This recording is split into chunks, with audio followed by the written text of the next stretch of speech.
के 2024 के चुनाव को लेकर आगाज हो चुका है और प्रत्याशी डोर टू डोर मैदान में उतर चुके हैं। हम बात करते हैं, इस वक्त हमारे साथ मौजूद हैं टीकमगढ़ लोकसभा क्षेत्र के जो पूर्व सांसद रहे हैं और लगातार सांसद रहने के बाद उन्हें पार्टी ने फिर से भरोसा जताते हुए दोबारा उन्हें टिकट दी है। जनता के बीच ये संपर्क करने के लिए जा रहे हैं, किस तरह से क्या उन्हें आशीर्वाद मिल रहा है, इनसे हम बात करेंगे। जी सांसद जी, आप नमस्कार।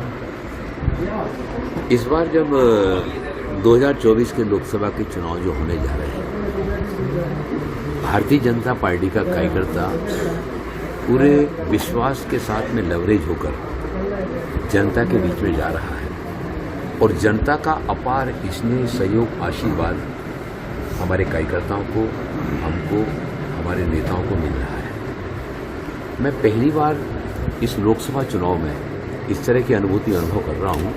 मैंने 77 का चुनाव भी देखा, इमरजेंसी के बाद जो चुनाव हुआ था, जिसमें सारे दलों ने मिलकर जनता पार्टी बनाई थी, विपक्षी दलों ने मिलकर। तो एक उस समय चुनाव हुआ था जो तत्कालीन सत्ता के विरुद्ध जो है ना हुआ था, लेकिन उसमें भी इतना ज़्यादा सकारात्मक वातावरण नहीं था, वो आक्रोश का वोट हुआ था।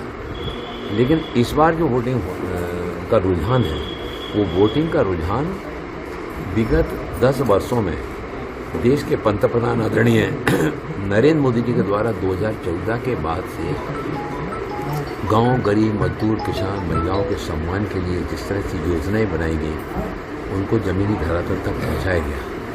उसके परिणाम स्वरूप चाहे गांव का व्यक्ति हो, चाहे शहर का व्यक्ति हो, उसको ये लगता है ये हमारे परिवार का मुखिया है और मोदी जी हैं तो मुमकिन है। मोदी जी के द्वारा जो बात कही जाती है, सबका साथ, सबका विकास, सबका विश्वास और देश को आत्मनिर्भर बनाने में सभी का सामूहिक प्रयास। 400 पार का जो नारा चल रहा है, मोदी जी 400 पार, क्या कहेंगे?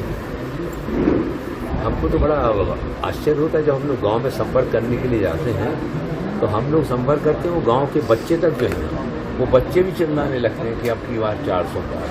तो ये तो जनता की दिलों की आवाज़ निकल के आ रही है।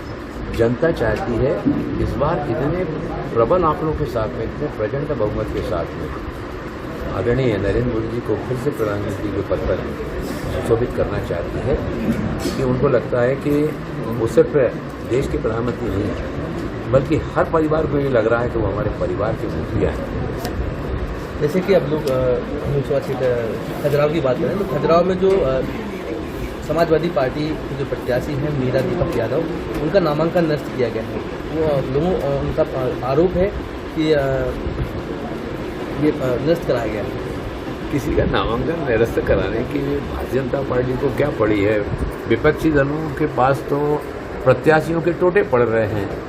ये स्थिति बनी हुई है कि उनको अच्छे प्रत्याशी नहीं मिल रहे हैं। टीकमगढ़ लोकसभा में भी जो है ना, पूर्व में जो 2 प्रत्याशी लड़े, दोनों के दोनों जो है ना मैदान खाली कर दिए। और वहाँ की जहाँ तक सवाल है, तो नामांकन को सही है या उसमें कोई त्रुटि रह गई है, ये देखने का काम कोई राजनीतिक दल नहीं करता है, ये देखने का काम प्रशासन करता है।